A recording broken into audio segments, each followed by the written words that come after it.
So Lee. Yeah. Yes. I'm getting my serious journalist hat on, pretend. Tell me about your journey to publication. All right. Well, we have to go back a long way. With Allen Unwin. Oh, with Allen Unwin. Yeah. I have written 2 previous books set in Charlotte Pass. So this, I was determined to set a book in Charlotte Pass. Both of them are in the bottom drawer. One's a YA and the other one's, when I was just starting out, I was learning all this and it's really bad. So it's in the bottom drawer as well. But I had the setting for so long with this book, but I needed the story. I needed the plot. I needed the murder plot. So I've had 6 romantic suspense novels published. So this is my first fully fledged crime novel. So I just feel that my romantic suspense books have always been heavily weighted on the crime side, and I always enjoyed writing them. The crime part of the story more than the romance. I'd get to the romance bits and I would think, oh God, you know, it'd take me ages to write it, and I'd be like trying to get blood out of a stone, and I'd be like, kudos to all the romance writers that write a lot of them, those stories, because it's not easy. No, it's not. I found the crime parts a lot easier to write, and I'd race through those. So I had 4 romantic suspense and 2 rural suspense with Harlequin HarperCollins. I think though that it was a great grounding for me, because the romantic suspense let me do that emotional journey, whereas in this it's the plot that drives the story. So I think because of that, Allen Unwin were the publisher for me for this book.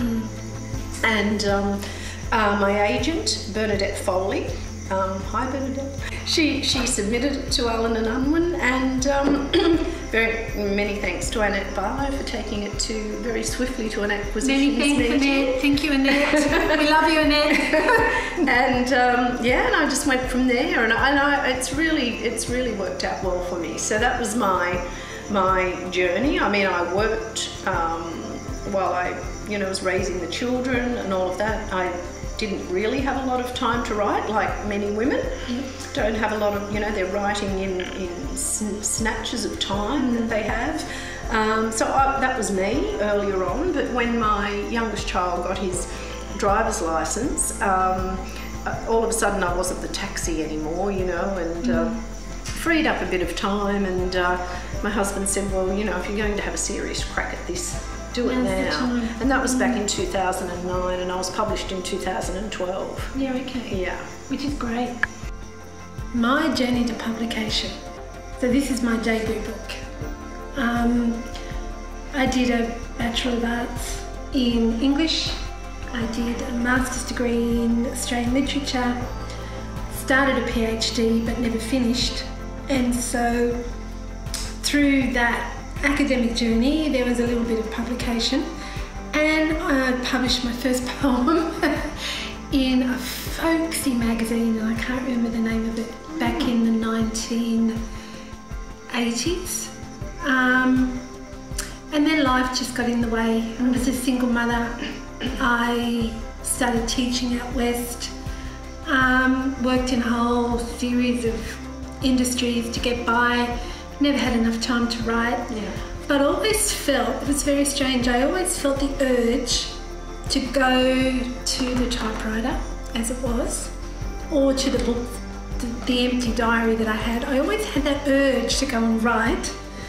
And the adoption story in this book, my adoption story, which started in 1990, discovering who they were and why they'd given me up, and kind of wading through all the lies to get to the truth.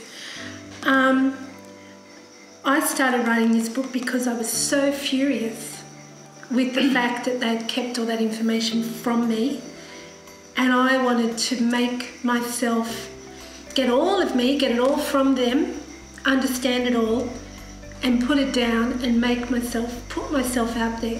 This is me, you can't keep it from me anymore. And that was the reason that I started writing this book.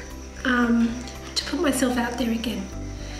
I had no highfalutin ideas that I was going to be wonderful and forgiving, and no, I just wanted to wrest it from them, give it to me, and then put it down. So it was actually there and able to be caught on the page. This is me, and you don't hold it anymore. I hold it, and here it is.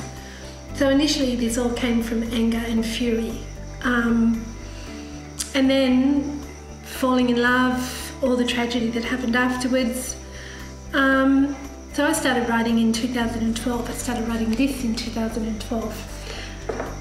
Came back after Wayne died from Spain in 2015-16. Joined a writing group here in Newcastle. Kept going.